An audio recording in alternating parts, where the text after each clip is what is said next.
To our first story, where Kenyans could be staring at tougher times ahead with the Finance Bill 2023 looking to increase government tax collection.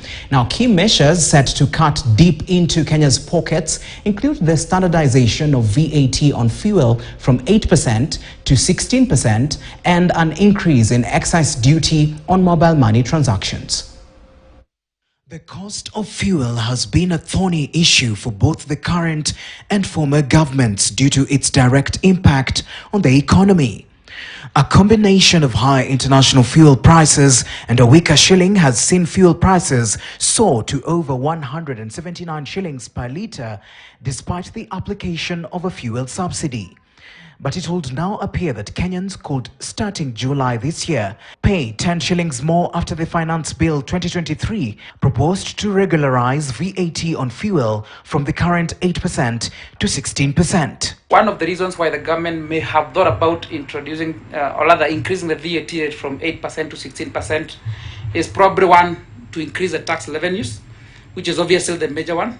But also there could be, a proponent of the idea that we also need to harmonize the VAT rates under the VAT Act.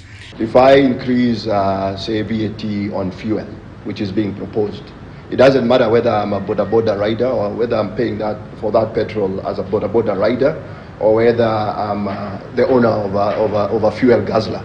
The rate of the 16% applies across the board.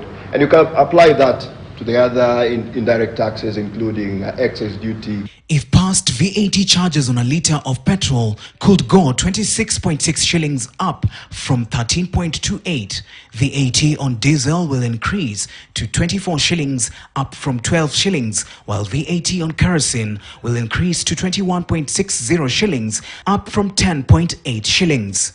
Fuel prices will have a knock-on effect on the economy, directly impacting on the cost of transport and electricity.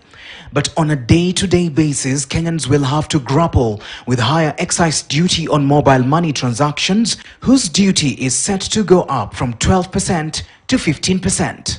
What that means is that, Mama Mboga transferring money with effect from 1st of July of this year, if this proposal is passed as it is, will incur an additional cost, in terms of, that cost of transfer of the money. So if you think about it, the VAT that you're paying, say on your airtime to a Safaricom, it's a tax on you as an individual, but it's then taxed on Safaricom to collect and pay over to the government. And that's how come the governments then favor indirect taxes. Traders will also feel the pinch, with turnover tax set to go up from 1% to 3%, with a lower entry point for the tax, which is now applicable to businesses generating 500,000 shillings, a factor that could rope in some MSME businesses. The move will also push businesses generating over 15 million shillings into the 30% corporate tax bracket.